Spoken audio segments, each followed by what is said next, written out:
আসসালামু আলাইকুম। আশা করি সবাই ভালো আছেন। তো আজকে আমি আপনাদের খুব সহজ একটা রান্না করে দেখাবো, মাছের মাথা দিয়ে করলা চচ্চড়ি। তো চলুন শুরু করা যাক। আমি অলরেডি তেলে পেঁয়াজ ভেজে নিয়েছি। এবার ভাজা পেঁয়াজের মধ্যে একটু পানি দিয়ে দিলাম। পানির মধ্যে আমি বাকি মশলা, হলুদের গুঁড়া, লবণ দিয়ে একটু নেড়ে নেব। তারপর বাকি মশলাগুলো দিয়ে দেবো। এখানে আমি একটু মরিচের গুঁড়া দিলাম হাফ চা চামচ, 1 চা চামচ ধনিয়া গুঁড়া দিলাম এবং হাফ চা চামচ জিরা বাটা এবং হাফ চা চামচ সরিষা বাটা দিয়ে মশলাটা একটু কষিয়ে নেব। আর আমার রান্নাগুলো যদি ভালো লাগে আমার পেজটাকে লাইক এবং ফলো দিয়ে আশা করি পাশে থাকবেন। তো এই মশলাটা সিদ্ধ হওয়ার জন্য কিছুক্ষণ ঢেকে দিলাম ঢাকনা দিয়ে।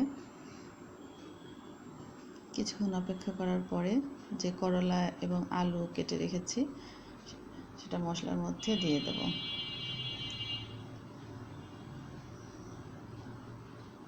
তো মশলাটা কষানো হয়ে গেছে।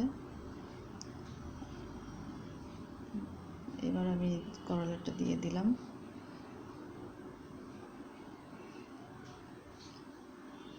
আর আমি মাছের মাথা পরিষ্কার করে অলরেডি ভেজে রেখেছি, সেটা দেখালাম না। যেরকম সবাই মাছের মাথা ভাজে সেভাবেই ভেজেছি।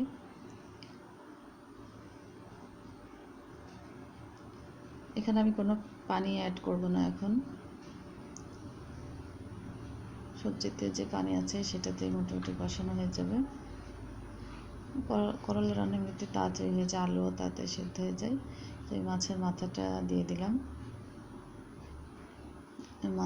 মাছের মাথাটা দিয়ে কিছুক্ষণ নেড়েচেড়ে এবং মাথাটা আমি ভেঙে দেবো। তারপরে আমি পানি দিয়ে দেবো, তো মাছের মাথাটাও ভালোভাবে সেদ্ধ হয়ে যায়। এভাবে রান্না করলে আমার মনে হয় করলার তিতাটা আমার কাছে একটু কম মনে হয় এবং বাচ্চারাও খায় যারা মাছ খেতে পছন্দ করে আর কি। আর বড় মাছের মাথা দিলে কাঁটা থাকার সম্ভাবনা কম থাকে। ছোট কাঁটা যেগুলো গলায় বেঁধে, বড় কাঁটাগুলো রান্না করা অবস্থাতেই কিছু ফেলে দেওয়া যায়।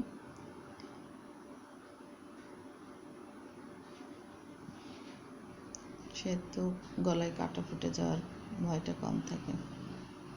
তো আমি মাছের মাথাটা দিয়ে ভালো করে নেড়ে চেড়ে যখন পানিটা শুকিয়ে যাবে, ভাজা ভাজা মধ্যে যাবে, পানি দিয়ে দেবো সিদ্ধ হওয়ার জন্য।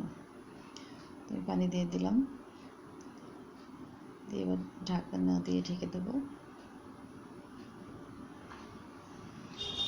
এরপর আমি কয়েকটা কাঁচামরিচ দিয়ে দিলাম এবং লবণটা টেস্ট করে দেখবো যে স্বাদটা ঠিক আছে কিনা। যদি লাগে তাহলে দিয়ে নেব।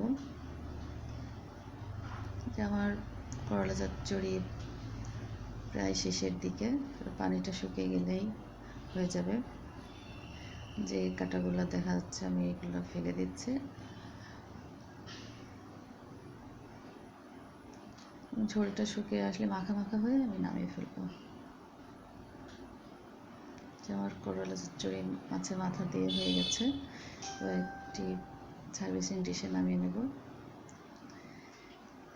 যে আমার রান্না শেষ। সবাই ভালো থাকবেন। সবাইকে ধন্যবাদ।